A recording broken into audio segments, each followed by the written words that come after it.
For centuries, witnesses have seen something in Lake Champlain that they cannot explain. The creatures go by many names: horned serpent, America's Nessie, Champ. The evidence for the animals is scant. That is, it was. Could a video from 2005 prove the existence of a monster? And is science ready for what this footage may hold?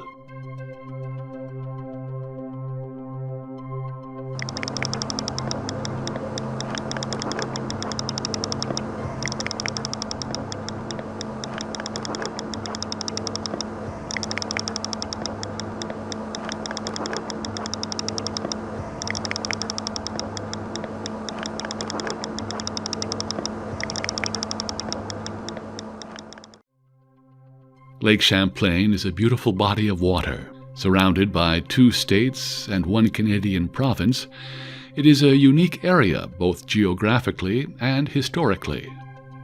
Something else makes Lake Champlain special, something that many say is completely new to science. For thousands of years, native tribes of the Champlain area have told tales of horned serpents that dwelled within the lake. Some historians believe these stories are even documented in petroglyphs found in nearby Brattleboro, Vermont.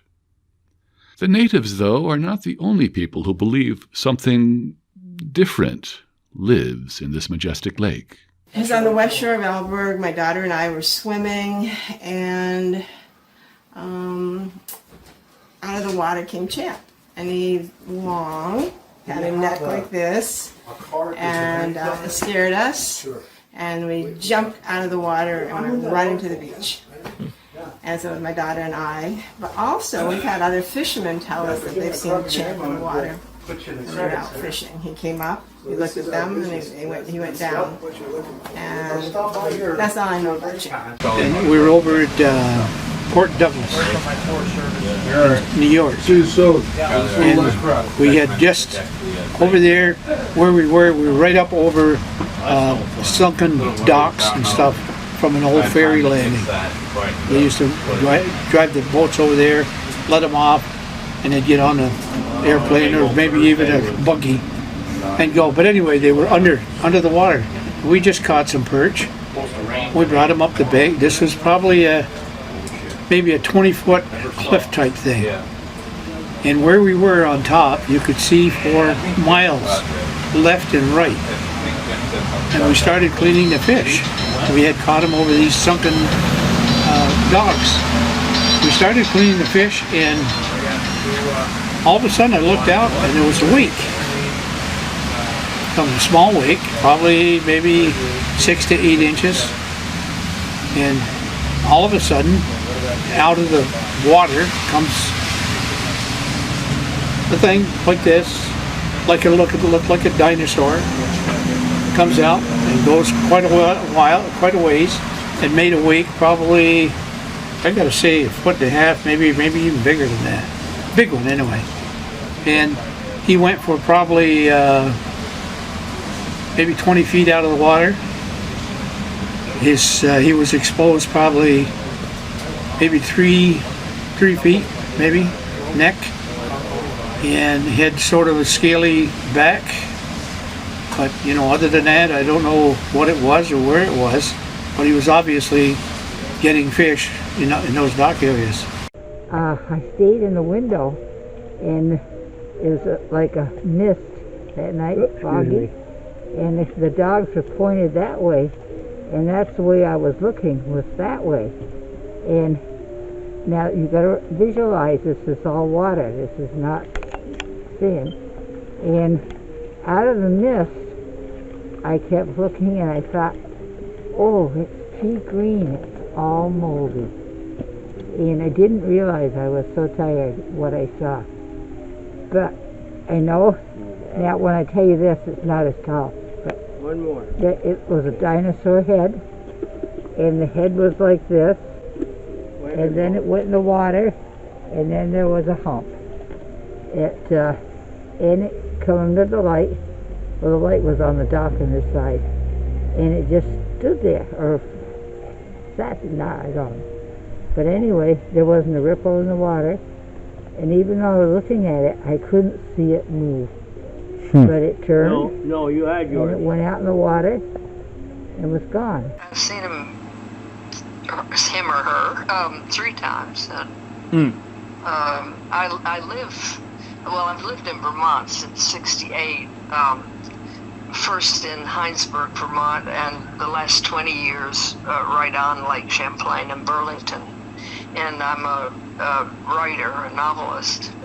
There were 14 of us, and none of them had ever heard of Champ. So we were all sitting at the dinner table, and my brother and his wife were out on the screen porch, and he came running in, and he said, come out quick, there's something strange going on in the lake. So we all rushed out, and it was summer, very hot day, but it was twilight, and the lake surface was very glassy. And so we went out and stood along the shoreline, and we could hear, although it was a very still night, we could hear waves breaking on the rocks as something in the water was moving up the shoreline toward us. And so when it reached us, we could see that it was some sort of serpentine creature, probably diameter 2-3 feet across, with sort of scales, sort of shiny blackish scales, and we estimated afterwards probably 30 feet long, and it was moving like with humps. At any given time you'd see about 4 humps sticking out of the water, so it was kind of slithering through the water, and it went right by us about probably 20 feet offshore. And so there were 14 of us standing there. We all saw it, and the people from North Carolina and Tennessee were just aghast, and a couple of us who were from Vermont said, "Oh my God, it's Champ." The second sighting was the next day, and a bunch of the little children were out in the motorboat learning to water ski, and my sister was out there with one of the little girls in the water helping her get up. And my brother, there were 8 of us sitting along the shore watching them, and one of my brothers said, "Oh my God, look at that, it's that thing from last night." And we looked out and we could see the head and neck sticking out of the water, and it was fairly close to the water skiers, and we thought, "Oh my God, let's hope that Champ is a vegetarian."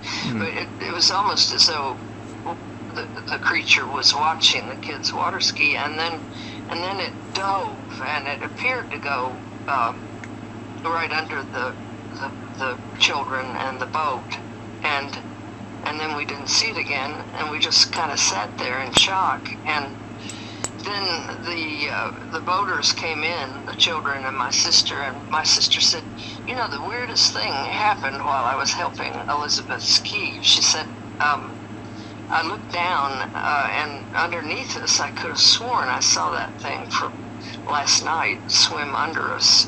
So she had seen from her vantage point what we had seen from the shore. It was 2014, something like that. Yeah, 2014.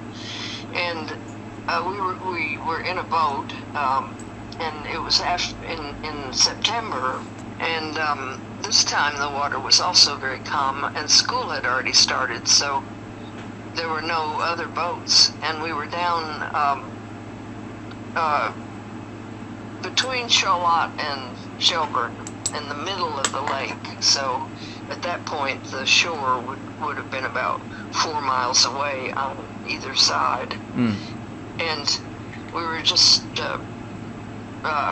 moving along pretty fast in our boat, and the water again was very smooth, no waves at all, and no boats. And we had been having trouble all summer with people swimming too far out and the boats not being able to see them. And my friend who was driving looked up and said, "Oh my God, there's a swimmer." And I thought, well, that's impossible. We're 4 miles out from the shore on either side. And so we cut the motor, and the momentum took us right up to this thing. And it was, I guess it felt the vibration of the boat, or it heard the motor or something, startled it. All we could see was this sort of log-like body in the water, but when it became aware of us, it started, I guess it was trying to dive, and so it came alive, and again the humps, and we didn't see the head at all this time. And it was moving so fast that we were incredulous, because it was throwing off a wake.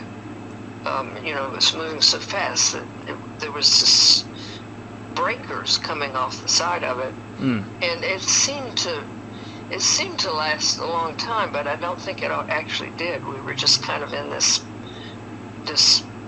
time out of time situation. It was diving, and it just seemed to go on and on, that this body was swiveling at quite a high speed, and then finally it just was all the way submerged and vanished. So that was the 3 sightings. These eyewitnesses are not alone in their accounts, and much like the natives before them, some have had the luck to document their encounter. This photograph, taken by the late Sandra Manzi in 1977 along the shores of Lake Champlain, seems to show a creature. Manzi's photo is but one piece of evidence. In 2009, a local named Eric Olson recorded this video at Oak Ledge Park in Burlington, Vermont. The footage shows a strange serpent or turtle-like animal swimming through the shallows.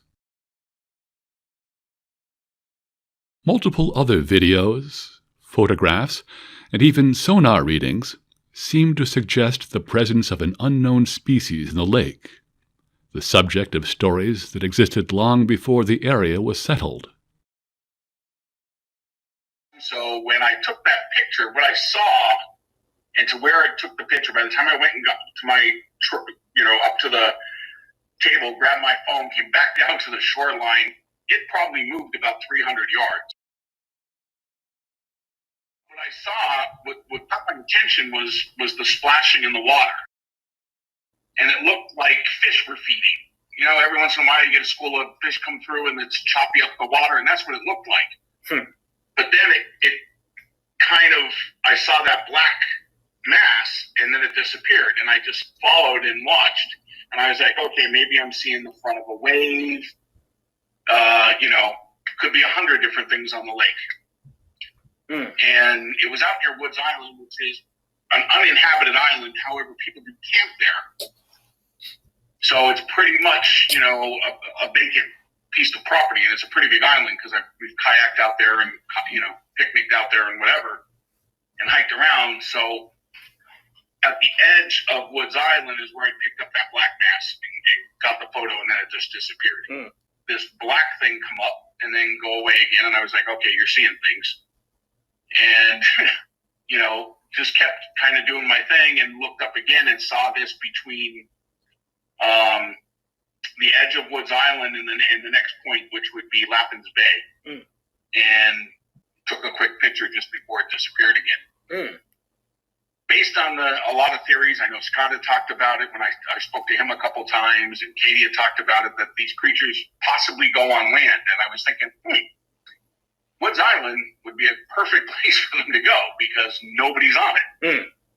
Or if it was going to feed, I'm assuming that like most larger creatures like to go into shallower water to feed, and that water is a lot shallower than on the other side of Lake Champlain.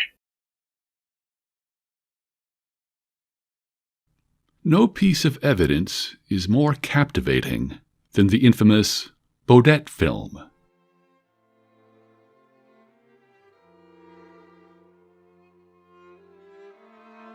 It was on a day like any other in July of 2005 when Peter Bodette and Dick Affolter, two New York fishermen, set out onto Lake Champlain.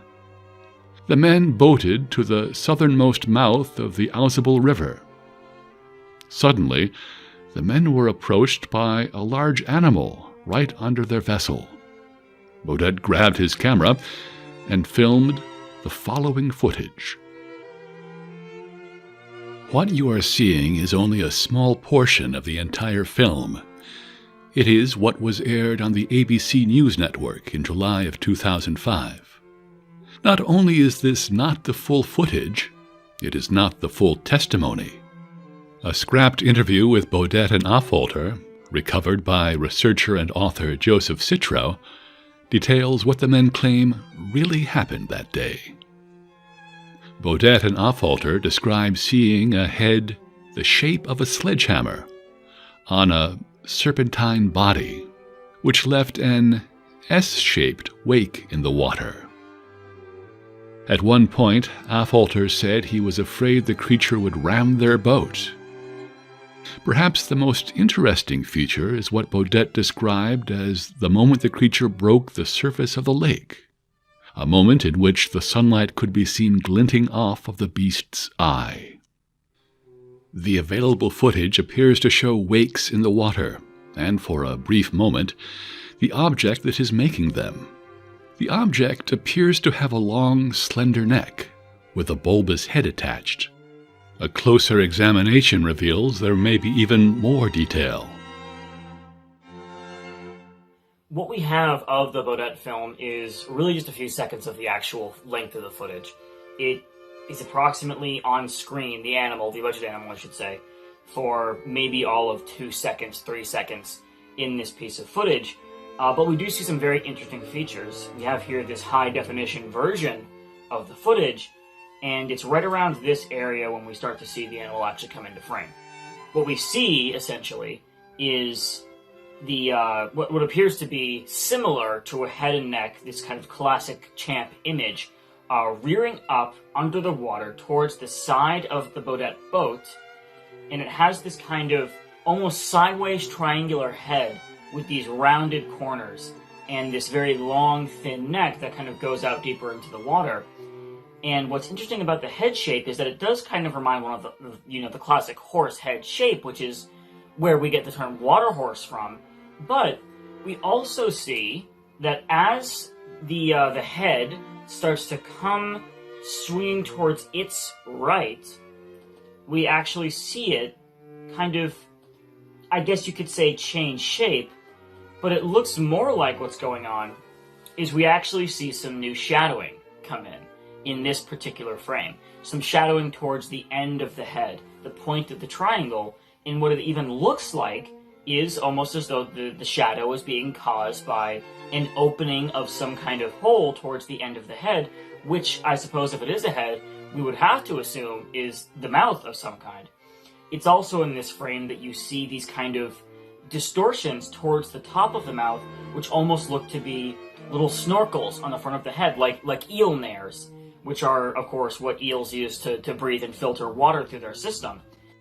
And you've also got this sort of circular bump towards the top of what we might call the head, and the bump kind of has, it's on both sides, it would seem.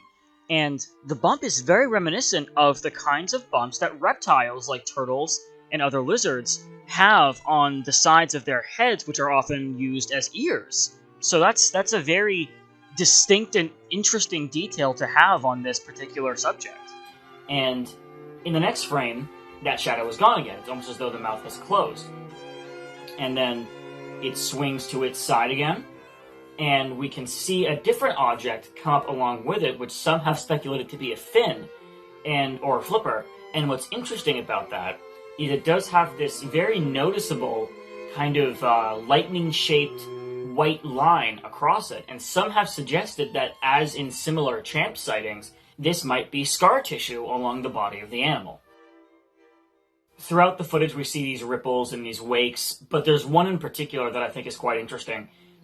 And it is this kind of circular shaped wave or ripple or wake that appears to kind of move up and down as though something has just come up and come back down, or is doing that very close to the surface of the water. And there's no vehicle attached to this specific wake. I mean, it's a perfectly circular individual pattern of wake, which is really quite interesting. Not all researchers agree that the footage is of an animal.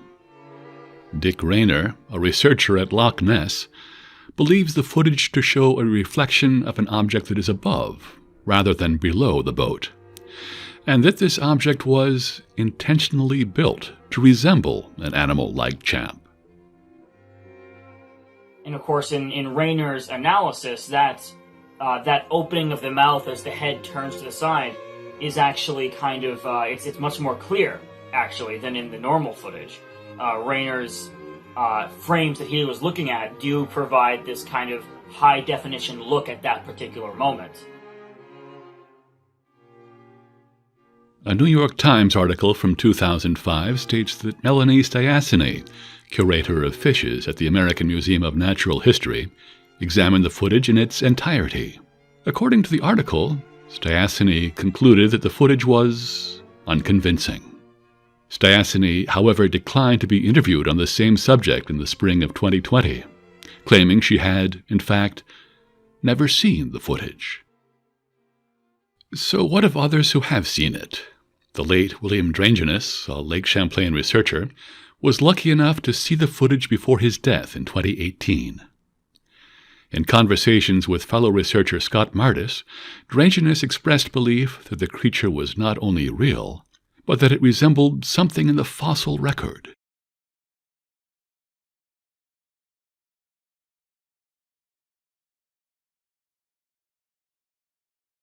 This plesiosaur specimen, found in Luxembourg in the 1990s, is what Drangeness said the Bodette creature resembled the most. The long neck, the typical plesiosaur body type, and the forward-facing eyes match Drangeness' interpretation of the footage.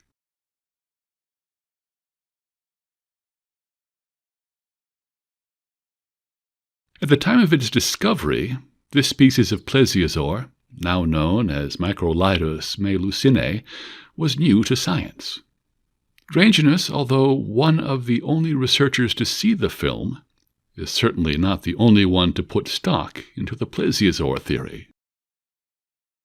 Hello, my name is Scott Martis, and I'm a field researcher of the Lake Champlain creature. I've been doing this for 27 years. And here I am at the site of the Bodette of Falter Lake Champlain creature video. This happened in July of 2005. If you look at where I'm pointing over here, somewhere right in this area.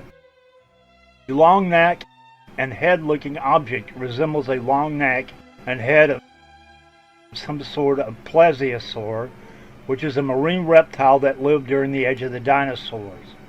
Potentially it could be interpreted as elongated flippers of some sort. That is possible. There are apparently other parts of the video that were not in the ABC clip, which allege to show a head that has a seal look to it. My involvement in this thing began probably 2008-2009 when I started working with Elizabeth von Muggenthaler, who is a bio-acoustician from North Carolina, who is originally from the Charlotte, Vermont area. She came to Lake Champlain in 2003 to do audio experiments with hydrophones in Lake Champlain because she was doing a special about the Champlain monster for the Discovery Channel. She recorded sounds that resemble cetacean echolocation with a high-frequency component. Animal sounds of this high frequency are normally associated with active biosonar of animals, such as echolocating bats that use the echolocation while flying around to locate objects, and toothed whales, which also use it for the same reasons underwater. So it's a highly specialized animal behavior. So anyway, I began working with her in 2008-2009. She had been in contact with Bodette, and Bodette had given her a copy of the video under the condition she not show it to anybody else, and she tried to get work done on it. So I was never involved in the talk or the work she did with Bodette, but I did know she had it. She then told me that there was a sequence, it's not on the ABC film, where you see a seal-like head come above the water. There's many things that are still being debated. They're still debating today whether it's a vertebrate or an invertebrate. But it's probably classified as either a gastropod-like animal or a worm-like animal. In the 1960s, Professor Roy Mackal of the University of Chicago thought the Loch Ness Monster might be a giant sea slug of some kind. In addition to this, there was a University of Plattsburgh professor named Dr. Philip Raines, who also cataloged Champ sightings. And he had the idea that what people were seeing were unusually large eels and unusually large sturgeons. But he did think there was a plesiosaur-like creature in the lake, and he thought it was probably a giant slug of some kind. So this theory has been applied in the past to Lake Champlain. Keeping that in mind, if one is suggesting that there are two swimming appendages of some kind of invertebrate, there was a prehistoric invertebrate known from the Cambrian period called Opibenia, which was built kind of like the Tully monster. It had flaps on the side of its body with which it used to swim with. So it's possible it could have something along the lines of that. That's a very unlikely possibility that something that ancient could have survived to this day in a freshwater lake, but it's not impossible. Myself, I'm inclined to think that whatever's in the video is probably a head and neck of some kind. Loch Ness researcher Dick Rayner has stressed that it might be some kind of manipulated mechanical object that is being reflected into the water and is filmed from the top to make it look like it's in the water when it's actually being reflected in the water. He had the idea that it might be some kind of fill pump hose, and he actually asked me in 2016 to look around the boat docks around the Burlington area for hoses that looked like, and I couldn't find one. And another important part of the video, which is caused much controversy, is behind the neck-like object. You see some kind of box-like object seemingly in the water. Nobody knows what it is. I mean, it is an object in the water, or is it being reflected into the water from the side of the boat? It looks like a squarish-looking object. One opinion of Rayner's is it looks like a track or machine. It's ambiguous. You can't really tell if it's in the water or if it's on the boat being reflected into the water.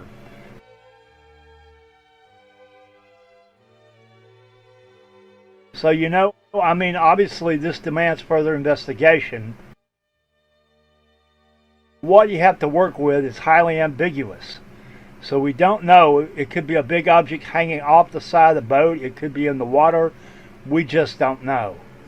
It's possible it could be one of those buoys too, because it's generally believed that the film was taken around some buoys. In 2017, me and William Dragenin were in his boat. We came over here to this same area, same general area, to do some investigating because of the fact that the video had been shot here years earlier.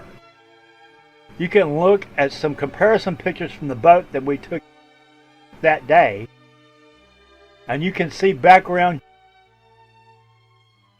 graphical landmarks that resemble objects in the background portions of the Bodette video from the ABC clip.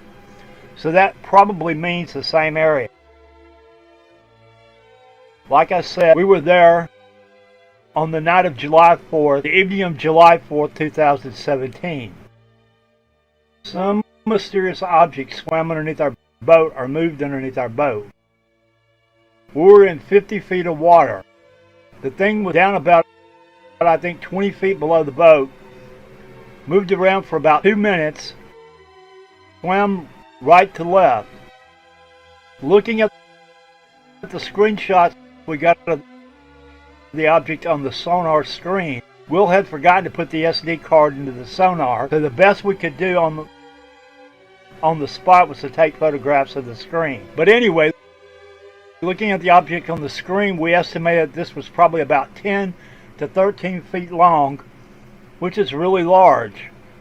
And it looks like a round-bodied large object with a thin appendage coming off it on the left end, roughly the shape of maybe a plesiosaur or a large turtle with a long neck.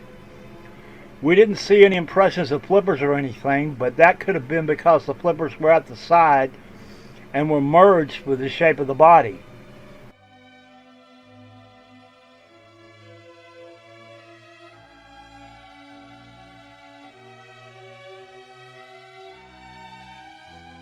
But that was our hit. There does appear to be, at the end of the long appendage, of what could be interpreted as the head, are two little prongs that might coincide with the reports of snorkels or horns on these monsters that people have seen over the years, including sightings from here, Loch Ness as well. Later that night, I was listening to the hydrophone and recorded some clicking sounds that resembled the 2003 echolocation sounds that Liz von Muggenthaler recorded. Very faint, but they did resemble the sounds from 2003. At any rate, this video and this area, because of all these different things that I've talked about, is worthy of further investigation. My involvement was as a scuba diver. I've been certified diver since I was 15, and as well as underwater videographer, photographer, and just, pretty much camera photography. Hutter Creek was a fun time. We went down there, we set up some trail cams. Me and Karak actually went and waded out pretty far in the marsh just to go and get the cameras near the water because water was pretty low this year.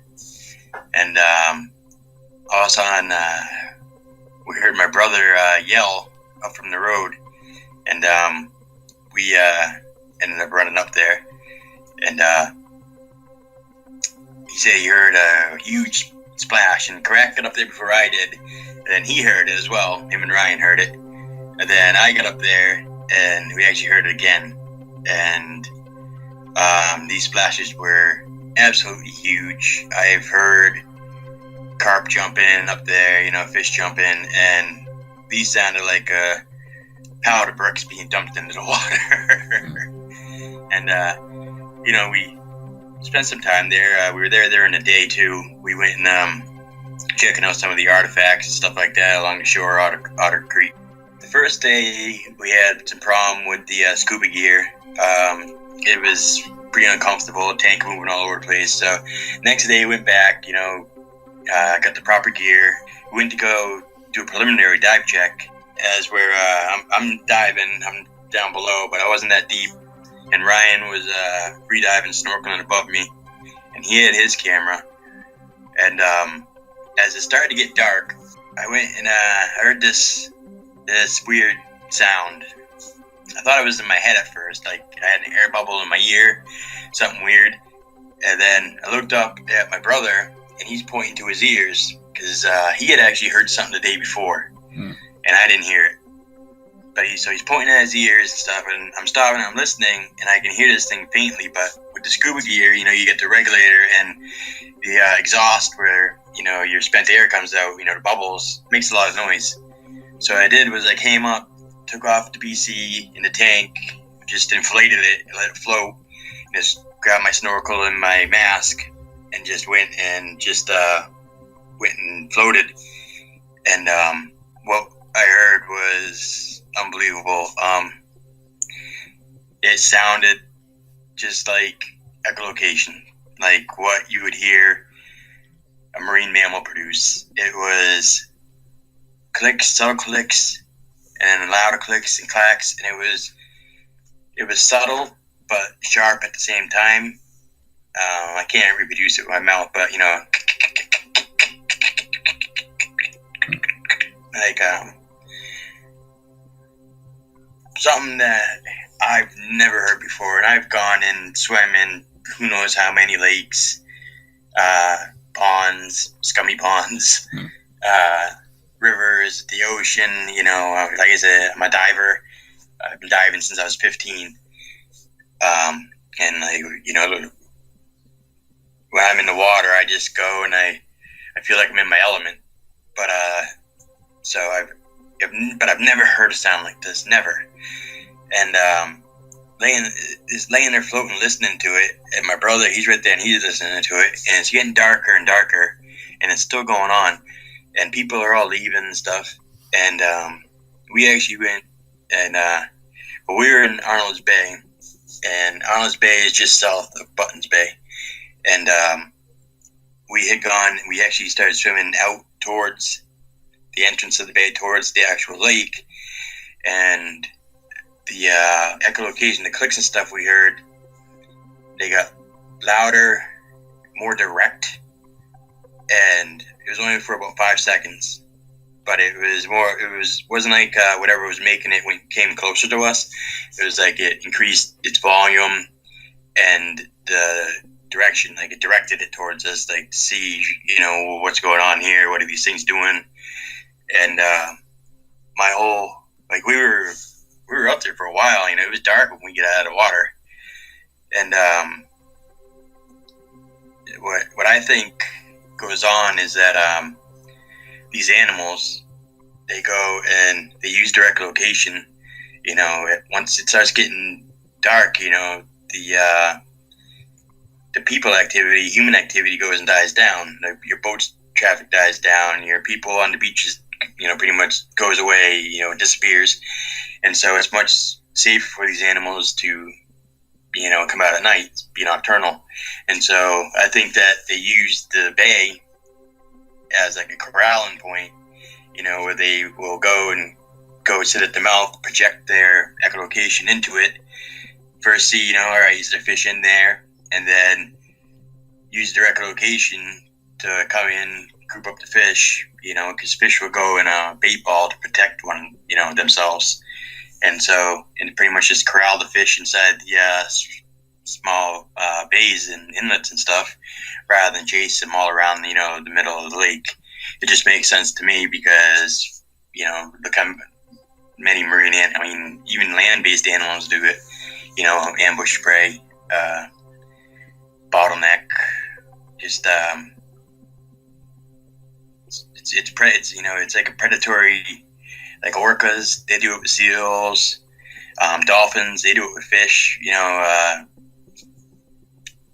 so it's crazy. And the echolocation, that was recorded by Liz von Muggenthaler from Fauna Research, Animal Communication Research, in June 2002. She went and her first hit was in Button Bay, just north of us. The other one was in Hunters Bay in New York, and then the third one was in Tom Farm Bay. We use Tom Farm Bay. Yeah, Tom Farm Bay. All small. Well, Tom Farm Bay is decent size, but all bays, that are kind of shallow. Some of her recordings were taken during the day, but I don't know. But it's an experience that like I was just telling you earlier, that I wish I could go back to and just absorb every bit of it.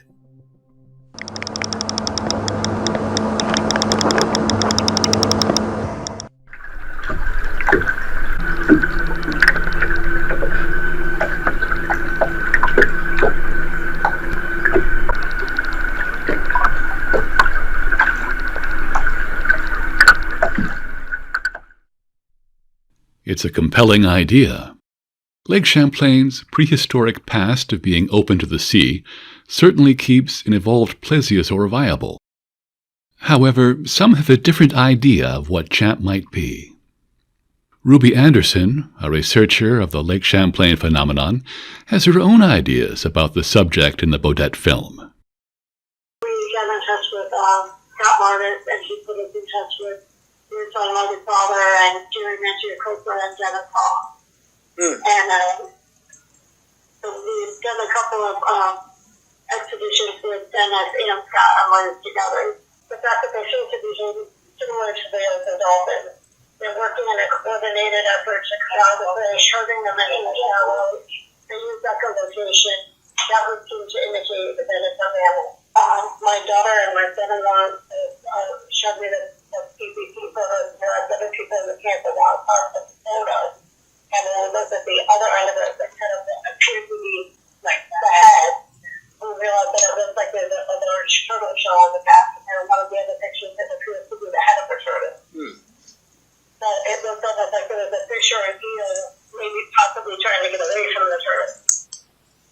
Interesting. So you think that the thing that people say is a head and neck is actually a separate animal to the actual... In the moment, yeah. Interesting. I didn't know that. Okay. Have you ever spoken to anyone who has seen the film after they had seen it? Yes. Elizabeth Montgomery has seen it in its entirety. I don't know if she signed a confidentiality agreement because she didn't really say much about it. After she saw it, she just said that we needed to see it too, and that some of the things that I had said previously were right. She didn't really go into any more detail about it. Chuck Pogan is a researcher from Florida who has had his eyes on Lake Champlain for a long time. He, too, believes Champ could be a species of giant, long-necked turtle. Water is too cold for reptiles. It's like, well, there's 5 species of fully aquatic turtles that live in Champlain. They rarely come out of the water. So everybody kind of overlooks turtles. They're never considered, even, knowledgeable people like Lauren Holman. So if you've got 5 indigenous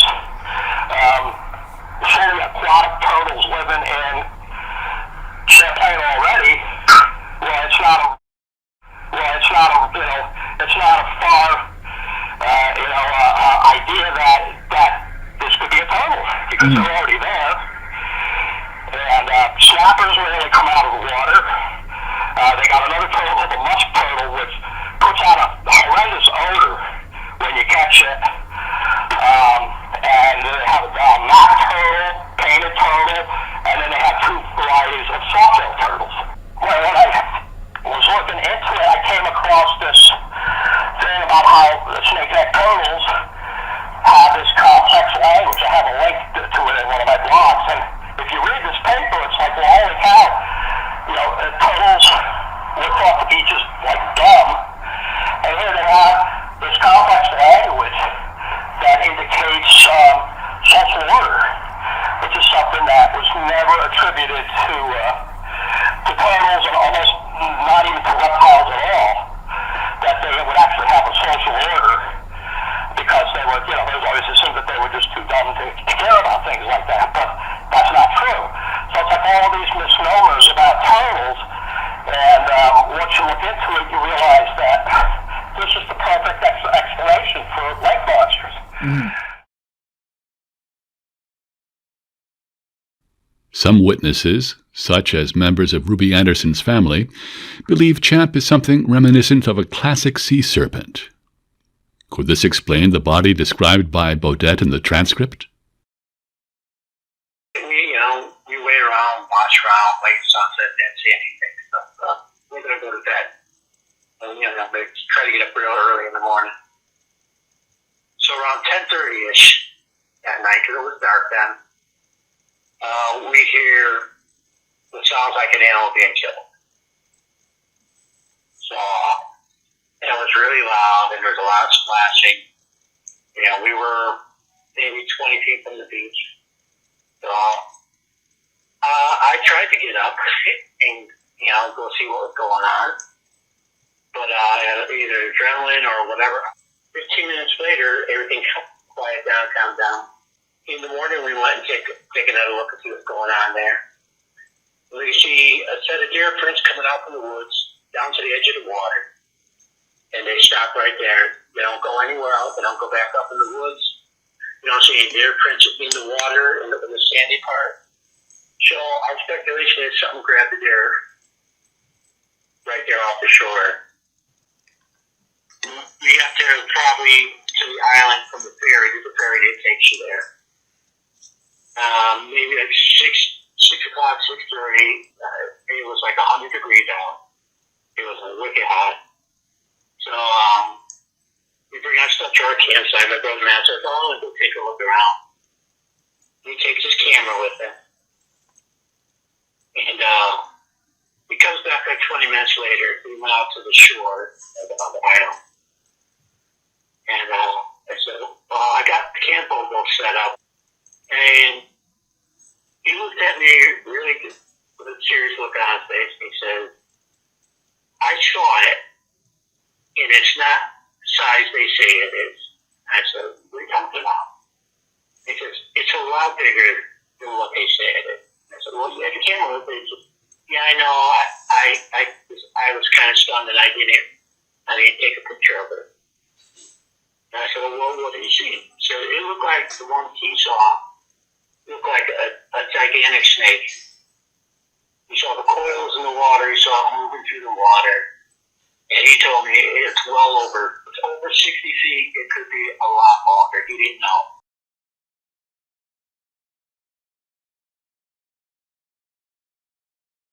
Other theories include giant seals,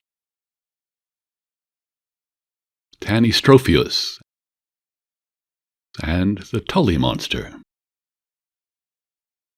Giant seals provide an interesting prospect. Large, predatory seals like the leopard seal fill in many of the same biological roles that plesiosaurs filled. Tanystropheus, a Triassic-age reptile, is similar to Champ, but would need to change its morphology drastically to have survived to the present day. It is also known that the Tanystropheus was not as widely aquatic as Champ is seen to be.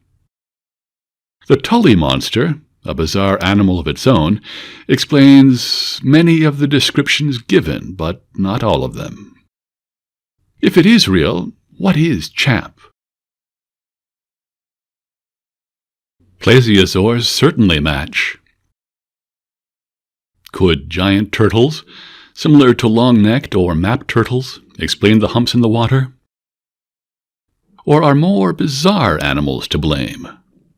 Have we any evidence to suggest one theory or the other? Perhaps tracks could be a good indicator. These tracks, discovered just outside of the Kingsland Bay State Park, resemble those of a crocodilian. They are slender and have long, thin toes. Does this mean these animals are not only amphibious, as some sightings suggest, but that they are crocodilians? Further examination calls this into question. The Kingsland tracks are really interesting. We have here this digital depiction of the Kingsland tracks by our anonymous artist who's seen the actual photograph, which has since been taken down.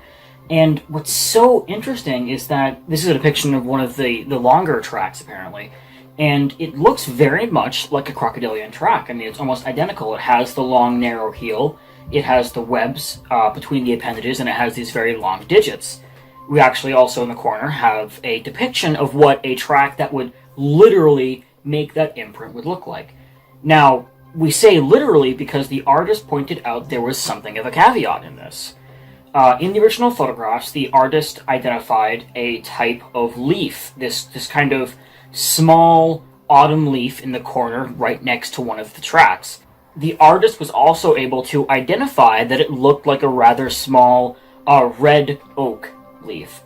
And so there was something to go off of for size, because there is a kind of range to how big and long red oak leaves can get. looking at that, we find that a particularly big red oak leaf that hasn't been sort of done in by the autumn temperatures can get rather big.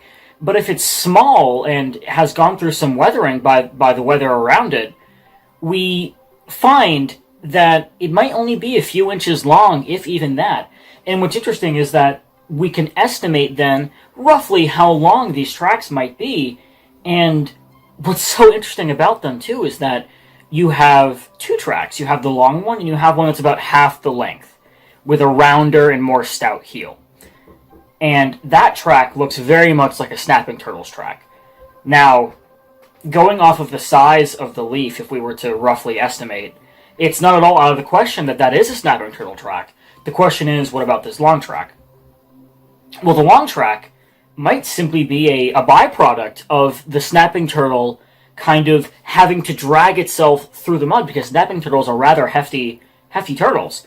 So they not only make these kind of large belly impressions because they're so low to the ground, but they often, when going through rough terrain like mud, have to kind of flex out their digits and drag themselves a bit, which is a perfectly logical explanation for what would otherwise appear to be a crocodilian track in the Kingsland Bay photographs. A potentially more compelling piece of evidence is the Hall fragment.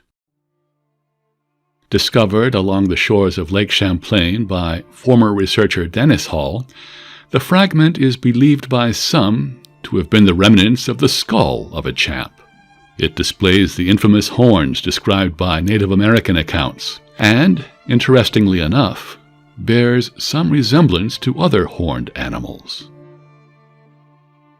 This is Dennis Hall allegedly found it. In 2009, I got an email from Liz von Muggenthaler with 2 black and white pictures showing this skull cap of something, asking me, what is this? So she put me to the task of trying to identify what this thing could be. Allegedly, Dennis found it at some point in the woods around where he lives in Patton, Vermont, which is on the eastern shore of Lake Champlain. You've seen the pictures. There appear to be at least 3 of them. Altogether, there's 4 pictures, but 2 of them appear to be the same picture that has been cleaned up and maybe colorized. But the other 2 appear to be different. You see different objects in the background. There's nothing in the picture to scale it. What it looks like is a skull cap of some animal with 2 horns coming off the crown of it. And there's nothing to rule out the possibility it could be a piece of bark with 2 limbs coming off of it that just coincidentally looks like the skull cap of an animal. So the first thing that comes to mind is some kind of horned ungulate, like say maybe a deer or a sheep or a cow or a goat. Now, I've shown it to people and they've said that deer don't have horn cords like that. In other words, the horns of a deer and the horns of a cow are separate pieces from the skull, which is why you can take them off the skull and mount them. Whatever this is, looks similar to a sheep or a goat or possibly a giraffe. Now, when Liz von Muggenthaler asked me to look at it initially in 2009, I kept coming back to this Eocene horned alligator called Ceratopsuchus that lived in Wyoming, and fossil giraffes had a similar skull cap to it. So obviously the problem with that is that, you know, all the giraffes live in Africa and Asia.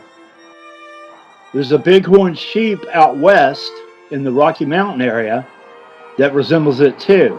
The fact that Pleistocene fossils have been found in Vermont doesn't rule out the possibility that this is something from the Ice Age, because we found, you know, the Charlotte whale skeleton not too far away from Addison County in Charlotte, Vermont. So that's a possibility, but to my knowledge, there's no evidence that these bighorn sheep that live out west in the Rocky Mountains ever made it this far east.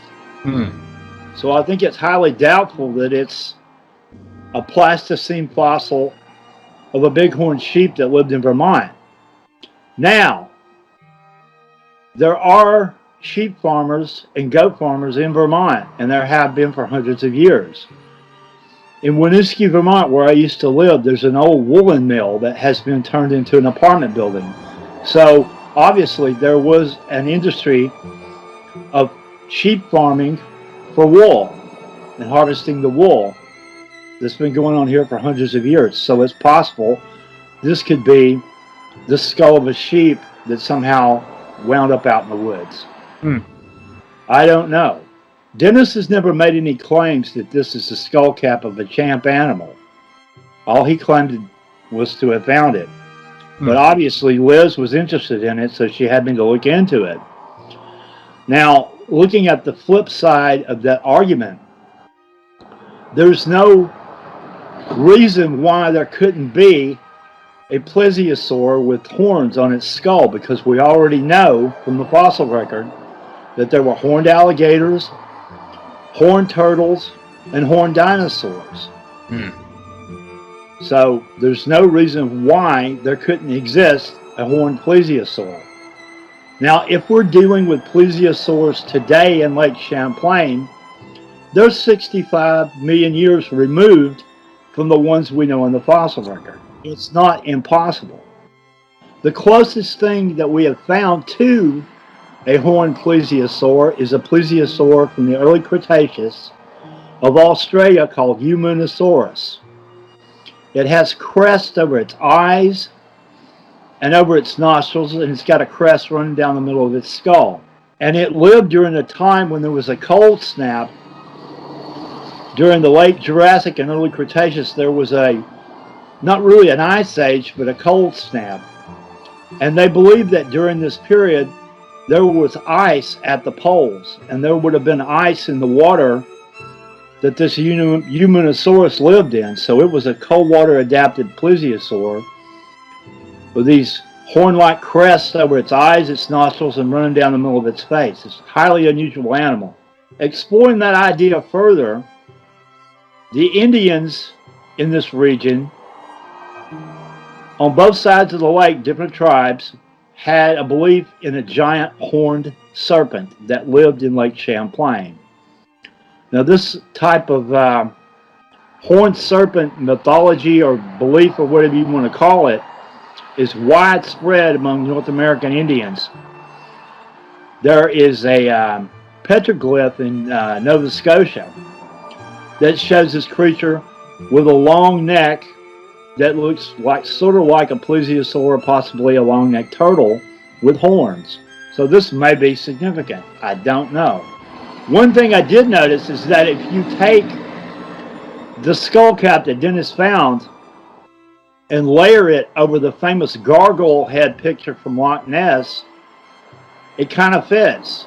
Now, obviously, that picture is very controversial. Many people believe that a tree stump that was retrieved from Loch Ness in 1987 is the object in the gargoyle head photo. Other people don't believe this, but it's interesting. And I have one really good Champ report with horns on it. Tommy Heinrich observed while fly casting from a boat, 20 to 45 feet long, head shaped like a horse's head, a long snouted face, eyes visible, two small horns sprouting from the creature's forehead, gray or rust colored. And this was originally reported in the Ithaca Journal newspaper in Ithaca, New York, February 15th, 1971. There's a book about the Abenaki Indians called The Original Vermonters, and it has a section, I'm going to read directly from that. It says, quasi-human beings also include several varieties of underwater creatures, all of which were natural enemies of humans. Stories were told about them in winter when they were safely confined beneath the ice. One variety was some kind of giant lizard about whom Gordon Day has been unable to elicit information. Another variety was a great serpent about which Gordon Day provided the following information in the film Prehistoric Life in the Champlain Valley. This is a quote from the text from the film. There are many stories of his being seen in different places. In one of my best stories, he figures in the common theme of a girl being seduced by a snake. He often has been mistaken for a log over which someone walks or drags a canoe, then discovers it was a serpent's body. His presence in quiet bog ponds is detected by a boiling of mud and trash up from the bottom. There are several places which are pointed out as former dens of this serpent and from which he went out. The draining of several former ponds is accounted for in this way. In one detailed story, he was first thought to be the head of a deer swimming at a distance. Since he had horns, later as he got closer, he was seen to have had a head not like a deer, more like a horse. Some thought of him to have been a great shaman who only sometimes took this form. You know, these horn-like objects are very rarely reported, but they are a common theme that pops up in different places, you know, like Loch Ness. You've got the Finley Report from 1952. Roland Watson was able to track down Mrs. Finley's son recently and re-interview him, and he confirmed the old account from 1952, where they saw these two snail-looking blobby horns. People speculate what these could be, if they're just horns or if they're snorkels or what, you know. We just don't know if they're invertebrates. It would make sense that there's some kind of feelers of some kind, like a snail. The skull cap that Dennis had came from an invertebrate. It would almost certainly have to be some kind of an exoskeleton. Now, while I don't rule out the possibility that these monsters could be some kind of giant worm or slug, for them to have an exoskeleton like an arthropod would be highly, highly unlikely. So I don't know. If it was an exoskeleton, you would expect what you see in that picture of the skull cap to be more of a different texture. More like a chitinous, smooth skin like you see on the exoskeletons of beetles and stuff like that, you know. Another Champ researcher that worked with Dennis relayed the information that skull disintegrated. So, as far as I know, all we have left are the photographs, which, you know, you can only do so much with. My personal opinion is that a more conventional answer, probably along the lines of some kind of sheep that died from a sheep farmer or something like that, is much more likely than that this is part of a champ animal. But I can't rule that out either, so we just don't know.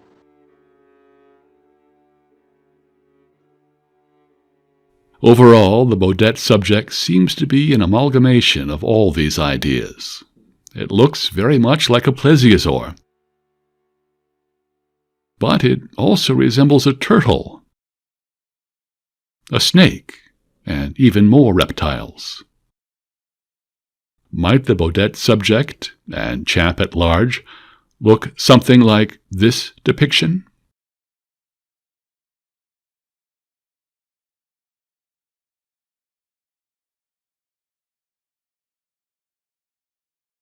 The question of whether or not an animal such as Bo might exist goes hand in hand with the question of why that might be important. If real, a species such as Champ would change our understanding of the evolution of animals on our planet. It would rewrite zoology books. The area of my expertise, you could say, is GIS technology, which I used to teach my high school students back in the Todd High School. I'm also an animal tracker, and I've tracked animals throughout North America, South Africa, and Nepal. My research interest is to try to understand how people are learning to live with a large predator such as the tiger. And Nepal is a really great place for that because they have been living with tigers for ever since people have lived there, and so they have a whole much different approach than we would have, as well as a different perspective. And so I was really interested in how different that is. What are some similarities between how we look and view wildlife in this country, and then perhaps maybe we'll be able to get some deeper understanding. So that's kind of my area of interest and a little bit of my background. It's really a large part of wildlife management is really managing people. And they, like I said, they have a unique approach because they have areas that are set aside as national parks or reserves, really kind of based on the North American model of doing that sort of thing. These were traditional hunting grounds by the royalty for hundreds of years, if not thousands. And they employed the native trackers in the region to be able to find the tigers, and with the aid of elephants, they were able to, of course, surround tigers and rhinos, because they have a one-horned rhino there in Nepal. But then when the royalty decided to give up the land for national parks, it's like, well, these were areas that were still traditionally used by the people there, and they were kind of upset, so they were trying to come up with strategies to help them to win over to protect the tigers themselves, because that's a big part of tourism that evolved, but also an important part of the ecosystem and their traditions. Yet use some of the resources that are in the national parks or in the surrounding areas. So what they started to do is set up these buffer zones around that, because they knew that these would be corridors that could eventually expand the range of tigers, increase the population, and then maybe have the tigers move to other reserves that through these corridor actions. And so they really worked with the communities, and it really is a community-based approach of how they go about it. It's so much different than what we have. And so how do you go about enticing younger people who are really looking for jobs in the city or better paid jobs to be able to do something like become a tracker? And of course, some of the trackers there are also ecotourism involved. And so there is an avenue for doing that, but you got to find ways, incentives to entice the younger people. So I spent a fair amount of time in South Africa, and rhinos has been one of those things that is covered by city, the Convention for International Trade of Endangered Species. And they've thought of different strategies. I mean, for one thing, what they try to do with the elephants, which is another endangered species, that they had all these ivories that were confiscated, or they got from dead elephants or what have you, and what they tried to do was to flood the market to lower the prices to hopefully lower the demand, but it really didn't, because once they were gone, they were gone. And so they thought about maybe how we could maybe do that with rhinos, because the rhino horn actually is like your fingernail. It'll continue to grow. You cut it off, as long as you don't cut it too deep, it'll grow again. And so they actually could be farmed in that sense. Again, they would flood the market and hopefully to lower the demand. Well, it really isn't working out that way. And then also you have where the rhinos are at. Sometimes they're in private reserves for people to go and tour, and otherwise they're in national parks. But these national parks were once native land that people who lived in those areas, and they are finding themselves, or at least they found themselves, locked out and benefiting economically from that. And that's beginning to change in South Africa, for instance, which I'm more familiar with, where they are offering opportunities for people who live on the edges of these national parks or private reserves, that they would be able to gain control of them and set up their own ecotourism business. And by doing that, where they see that there's benefit from protecting the animals that they want people to see, you're less likely going to get people who are poachers, because poachers are often people who are local or have a relative who is local. And they're the ones that are going to be going out there, and they're getting a few $1,000s, which for them is a huge amount of money, and getting out there onto the black market. To be honest with you, it's rapidly losing out on that battle with rhinos and with elephants. their ranges are decreasing. There are many other people who are doing this sort of thing. And that's what's really the gratifying thing, is that there are lots of people who are moving in the right direction. It's just that we don't have the inertia to have a systemic change throughout. But it will have to happen. That's my belief.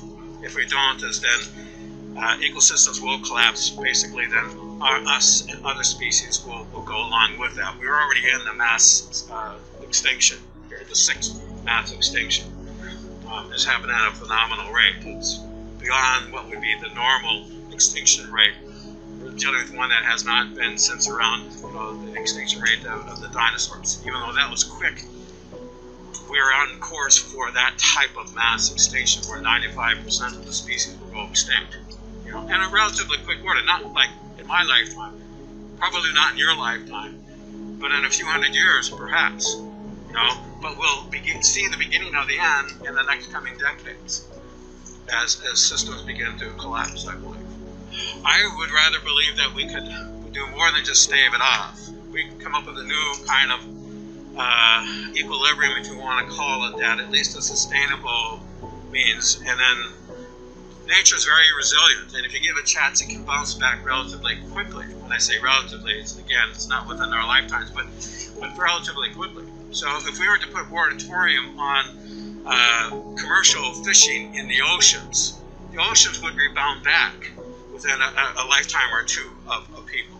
And that would be beneficial for all. And like I said, if we change our land use practices, including farming practices and so forth, and what we have kind of in the industrial approach, we change that to where we are spending more time in investing in the soil and bringing back the biota, the soil back, which will help to sequester carbon, allowing forests to grow back in areas that they have been removed. These are things that will help to sequester carbon. And there will, of course, will have to be some technological changes that will go along with this in terms of our uses of energy and where we get our natural resources from. We're going to have to, material science is going to be like one of those expanding fields where we have to try to find new ways to make the things that we use, but are what I call a dirt-to-dirt economic system, where things have a cycle, okay, that they'll break down and they'll eventually become part of the soil or where have you, at least it's broken down and not something that's thrown away. Those atoms are completely locked in for thousands and thousands of years and not getting their way back into the system.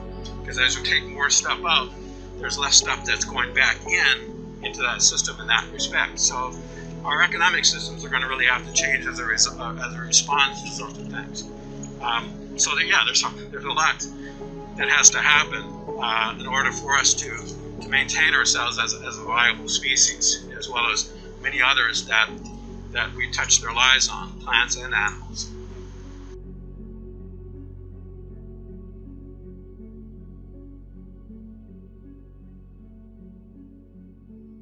If the Bodette film is genuine, and is as clear as some witnesses have claimed, it could help propel science and conservation into seriously investigating and even protecting what would certainly be an extremely rare species.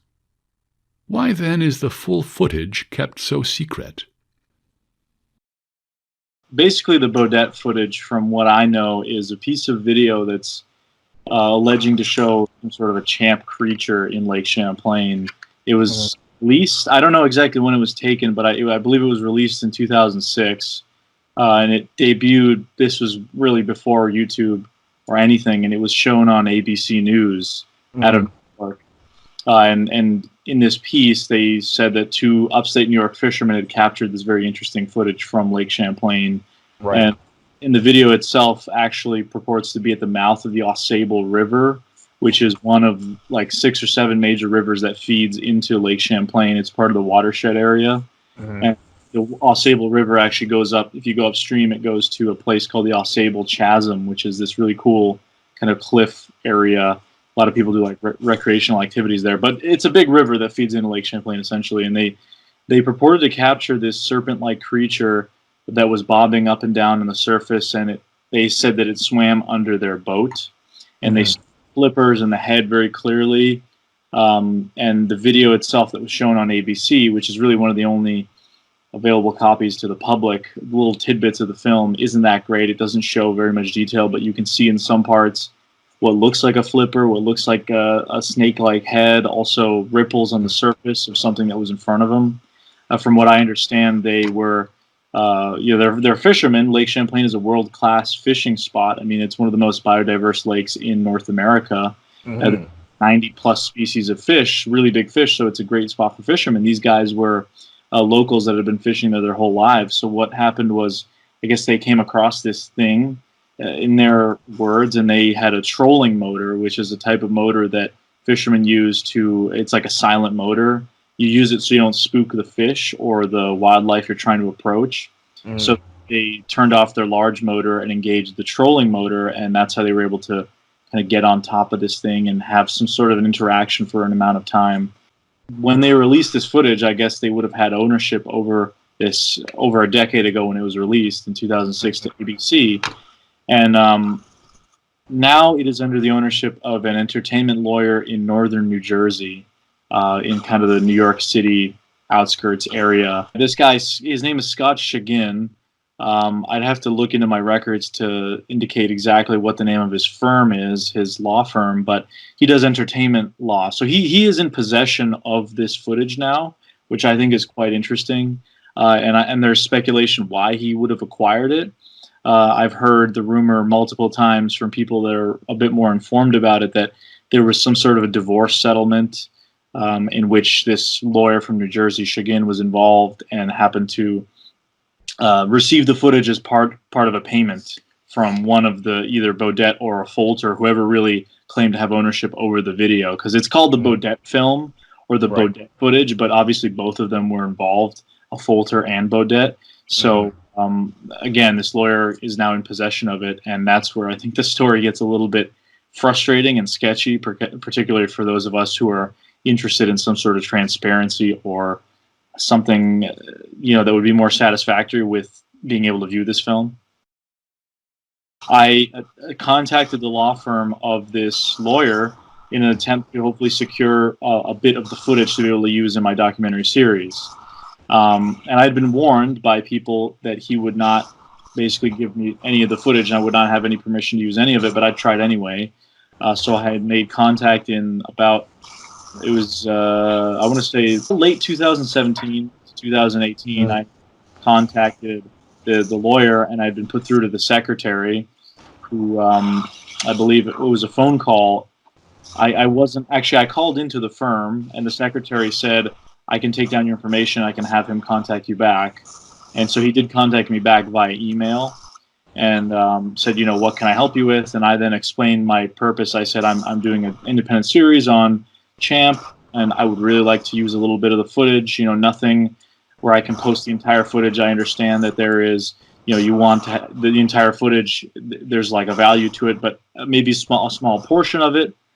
And then, as soon as I said, I basically didn't have much money to give out for this because I was doing this on a shoestring budget, very modest amount. I didn't have, multiple grand to dish out for this footage.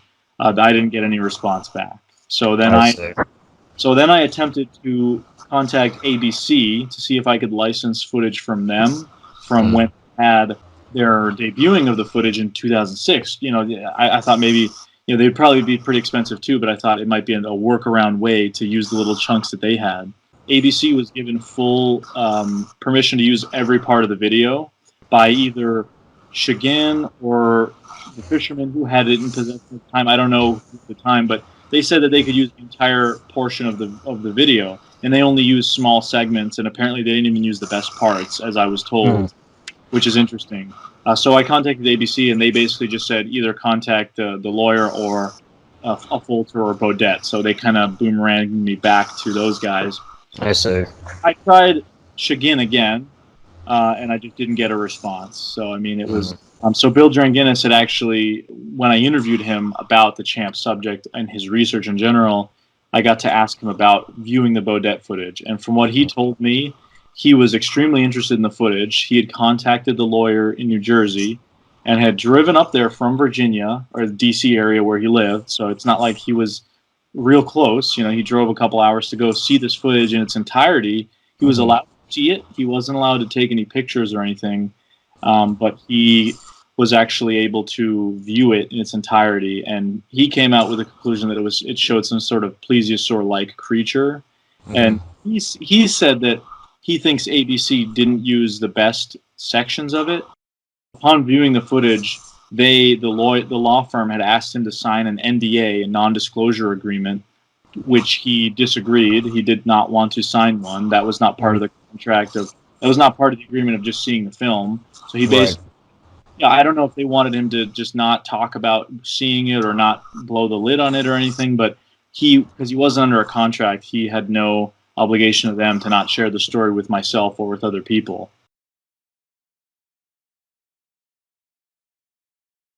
Under the Endangered Species Act, an emergency concerning wildlife might be declared if there is sufficient evidence for such an emergency.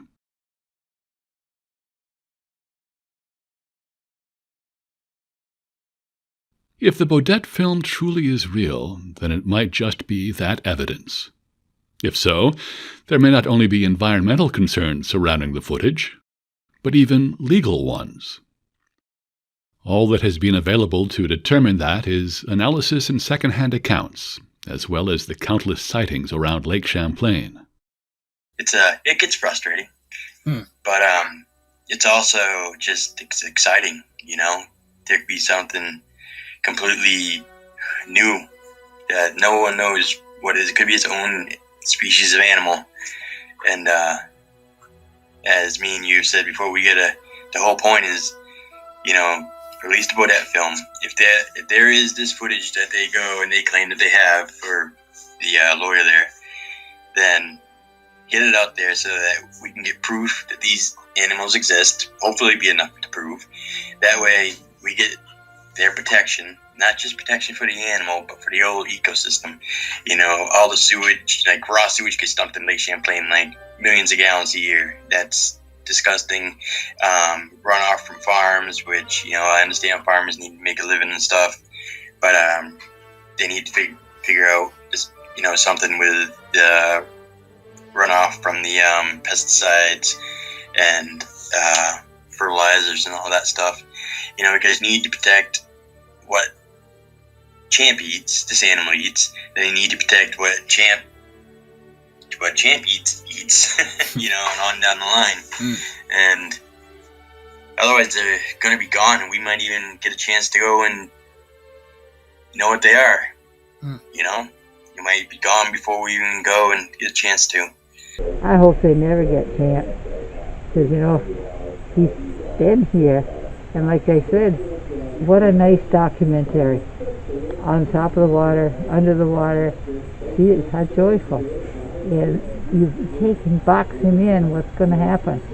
He's not going to be an aquarium big enough to do justice. Just leave him alone. Take your pictures, but leave him alone. Let him have his lake. I just don't want anybody to catch him. In fact, if they're going to hurt him, I don't even want him to come in. There are plenty of Champ eyewitnesses, but not that many Bodette creature eyewitnesses. Except, that is, for one man. What you are about to hear is the testimony of someone who has seen the Bodette film in its entirety. He, like many Champ eyewitnesses, believes not only that this species exists, but that its time may be running out, and that the Bodette film could save it.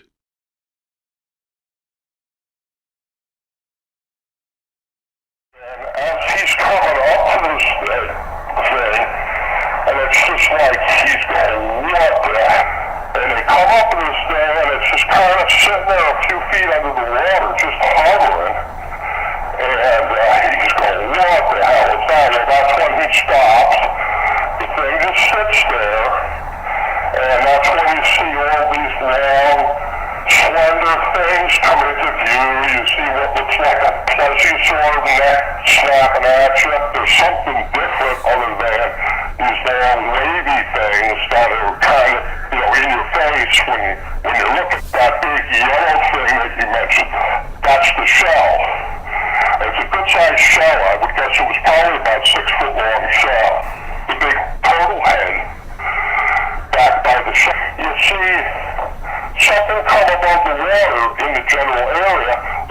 seal head. It's like black, and it actually glistens, cruises up to the thing, and it's, like I say, it's just kind of hovering.